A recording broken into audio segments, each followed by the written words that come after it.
vakazomuya nehama yavo kuti vapuwe Gupuro. Mauya nani Gupuro? Uye kuti vazodzosera foni here. Mauya nefoni? Foni ndandakauya nayo.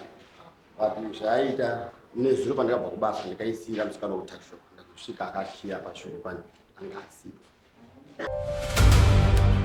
Schema Construction is ready to serve homeowners, carpenters, builders, contractors, and businesses with quality ceiling, wall skimming, and tiling. We also supply ceiling boards and accessories, cornices and centerpieces, skim light, rhino set, and plaster products, tile adhesive, and grout.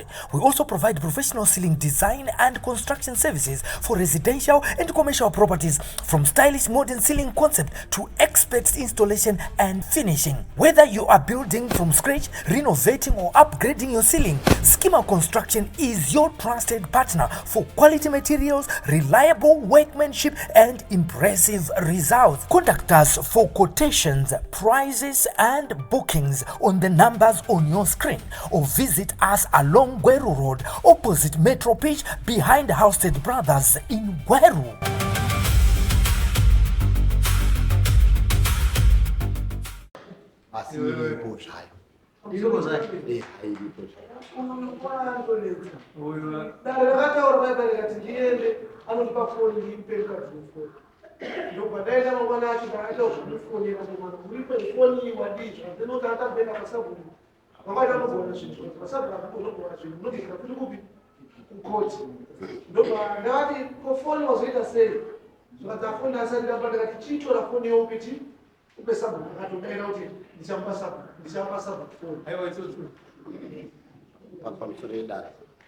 Ini ndanditsogana nezvinokureva zvavari kureva zvesho ini ndinowanika musi wechitatu nemusi wesandi. Iwe uneraturidza kana dare rakudza zvokuita tasiyana nevamwe.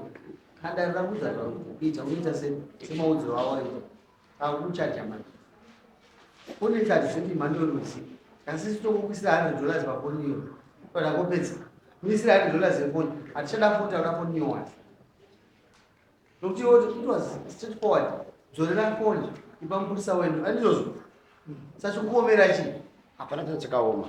Murikuona amupurisa wangu wacho handina kunge auna wandifonera ndikatovafonera ndakubvunza zvinhu zvataurwa kuno ndakutovabvunza kuti zvakataurwa zvena mambo ndizvo here. Mukuru wangu mapinda mudare zvoti mukomana aida kupuwa Gupuro zvipamutemo amai tikanga tavanyengetedza kuti hai mungadare muna vana 3 mungadare namai asi baba havaita ndogara navo ndini havaite izvi nani hangu ndirarame ndoga andizvakoizwezvo hanzini handichada mbaira kati vana hanzi andochengeta hangu ndinongoenda navo asi uyu request yake ndinoda kupuwa Gupuro pana sadoko kana mukoma wangu handikuziva difference yacho ndeipi. Aya ndiye sadoko wangu chaichai.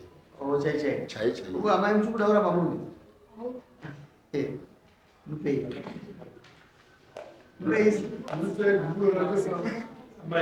mupeiwodzorariya panopandikatengesa